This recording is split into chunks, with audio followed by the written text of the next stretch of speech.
The numbers sound almost implausible.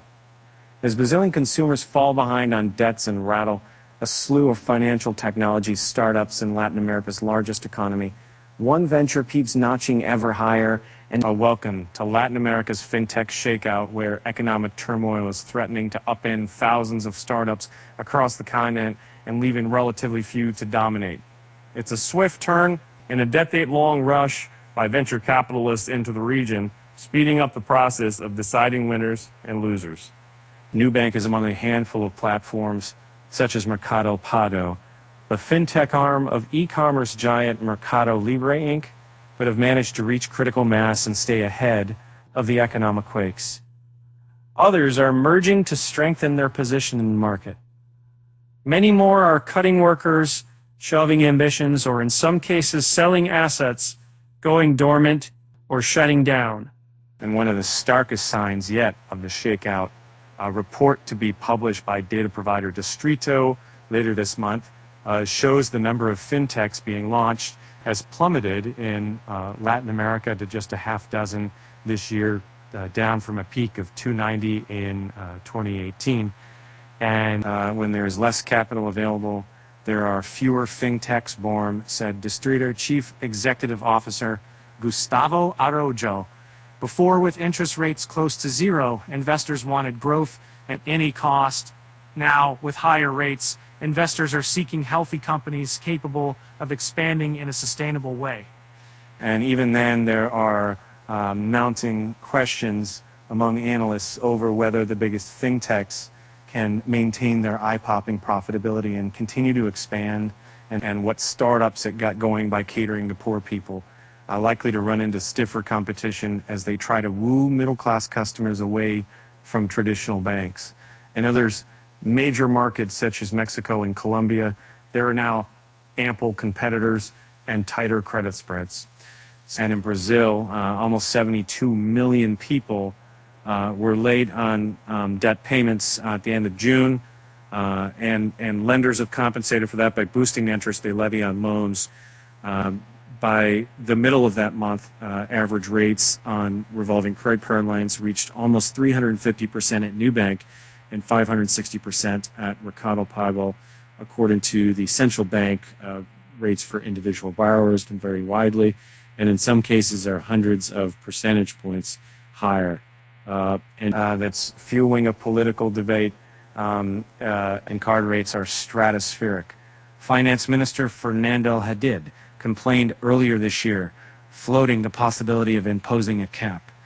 Nubank and traditional banking rivals were initially able to quell that discussion, saying it's the only way lenders can keep credit available in the current environment.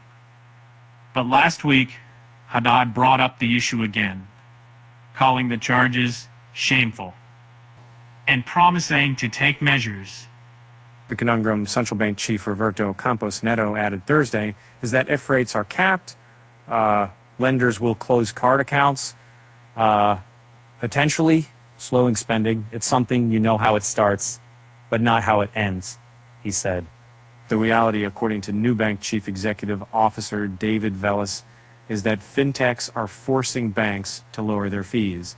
He estimates his firm has saved customers $39 billion in what they would have paid otherwise. The American story, when his firm was founded in 2013, financial services were a market outside the realm of entrepreneurs, a market hitherto dominated by the largest companies in Latin America, Velas said in a statement. We broke the glass ceiling and allowed other entrepreneurs to enter this market in different verticals. In a way, we were leaders of this revolution in the industry, and we are very proud of it. SoftBank Group Corp, making the biggest bet, set up a $5 billion fund dedicated to the region in 2019, and 30 months later announced a second with $3 billion. Capital and financing came from Brazilian millionaires Jorge Paulo Lemann, Marcel Teles, and Carlos Siqueira, as well as stalwarts of Silicon Valley and U.S. finance such as Sequoia Capital, Goldman Sachs Group, Inc., J.P. Morgan, Chase & Company, and Visa, Inc. Nubank was among the first to get its footing. The firm targeted young, core, unbanked clients. Its big lure was a digital credit card without fees.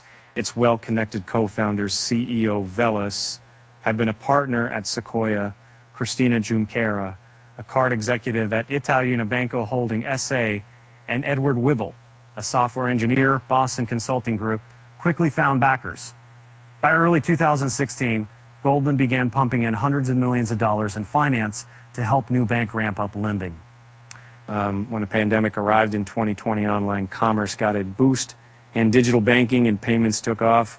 The next year, venture capital investments in Latin American fintechs reached a record of $6.16 billion, according to the LAFCA Association for Private Equity Investments in the region. That December, Nubank raised $2.8 billion in an initial public offering, valuing the firm at $45 billion. And as long as the first rate to make $45 billion, more than any bank in Latin America at the time. And many other fintechs were planning to announce their own public offerings, but everything changed when interest rates climbed in the US, Europe, and Latin America. As bonds offered juicier returns, the appetite for risk that drove many venture capital bets began to wane. The fading investment frenzy left behind some 2,595 startups offering credit, cryptocurrencies, payments, or general financial infrastructure services born in Latin America, according to Distrito's report, which drew on support from SoftBank and Upload Ventures. That includes 403 in Mexico and 1,476 in Brazil. And their combined share of that outstanding credit in Brazil, about 4%, shows that many lending platforms have yet to gain momentum. In an era of higher interest rates, legions of small ventures will struggle to get the additional capital they need to grow. And that gives an advantage to larger fintechs that have established funding sources, deposits from clients, and the ability to adjust what they charge borrowers. The sheer magnitude of local interest rates tends to compensate for higher delinquency through the cycle and positions credit as one of the most valuable businesses for startups in Latin America. Said Pedro Pereira, as head of technology investment banking for the region at the Bank of America Corp. That Nubank, which pays savers about 11% for deposits, generated $815 million in net interest income in this year's first quarter, more than double a year earlier.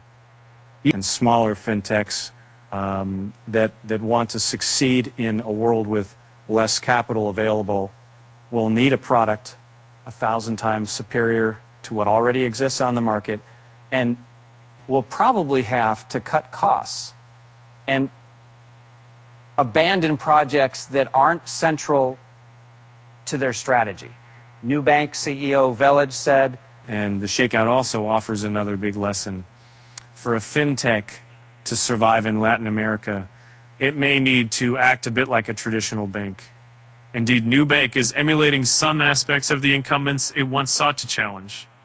And back then, it chided traditional lenders for offering interest rates that were about 50% higher. Something is really, really broken here. Velez told Bloomberg in an interview in 2015, referring to rates as high as 500% on cards issued by big banks in a competitive market. You wouldn't see those. And the arrival of fintechs set off an oversupply of credit in the region. Some previously unbanked consumers signed up for as many as 6 cards by the end of last year. Almost half of Clearbank's non-banks. Resilient credit card customers had low incomes, compared at about a quarter at the big banks, according to a report from Fitch Ratings. A sharp rise in the nation's benchmark interest rate to almost 14%, from 2% in just 15 months, hit those borrowers especially hard. Last week, the central bank started easing, cutting rates by 50 basis points to 13.25%. Big lenders can adjust and weather the storm, said Pedro Carvalho, a Fitch analyst. Most at risk are the smallest fintechs, he said. One thing is certain. Not all will survive.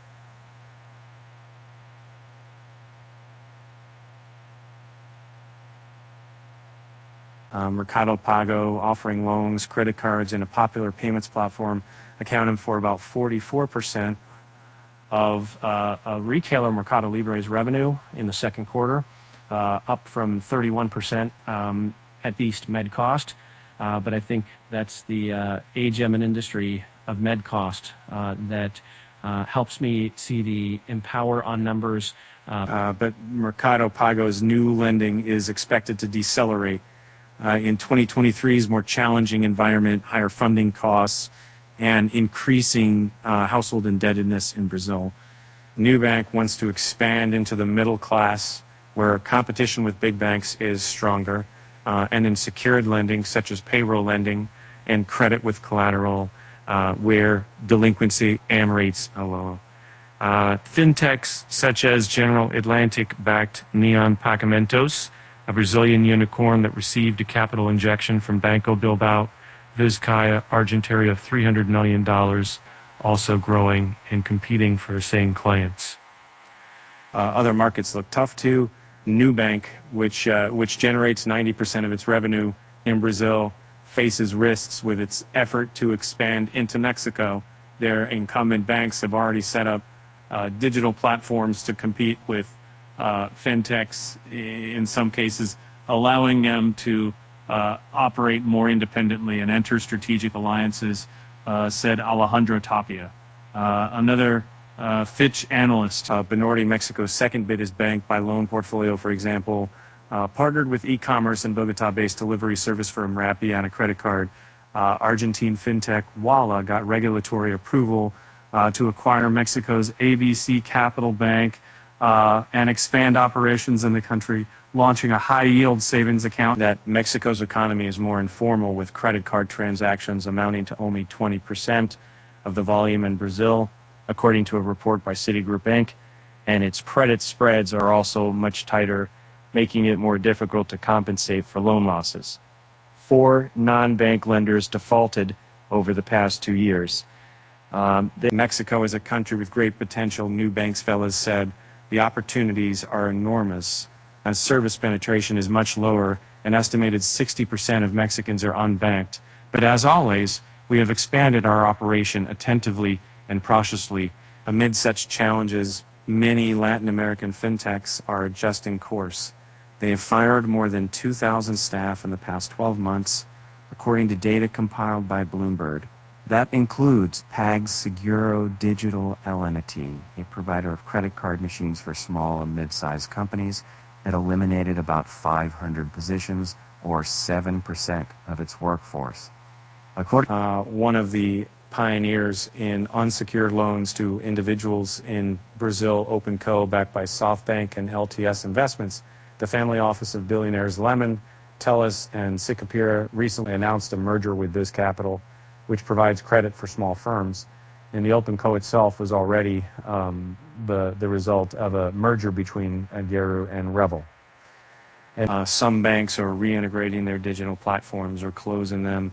At Bradesco, Digital Bank next was reincorporated into the bank, and clients of its digital credit card portfolio bits were invited to instead open an account at its other fintech, Digio. Banco Safra SA, Brazil's 8th biggest bank, integrated clients from its fintech AgZero to an internal digital account named Safra One. Meanwhile, lower-income Brazilians who piled on too much debt are falling further behind, struggling to pay bills or rents, and in some cases opening credit lines with even higher interest rates as they try to make ends meet. Once interest payments get compounded, their debt snowballs even further. The political situation is now so intense that President Luiz Inácio Lula da Silva recently announced a 50 billion real fiscal stimulus to help lenders renegotiate unpaid debts. Banks, they agree to forgive a portion of qualifying customers' outstanding debts, can get a tax credit of an equal amount. Now, when you see the data from the central bank, you realize that many fintechs charge clients with interest rates that are even bigger than banks, said Isaac Sidney, and that president of Febel Robin, an association representing the big banks. That's no longer a trophy they can call theirs.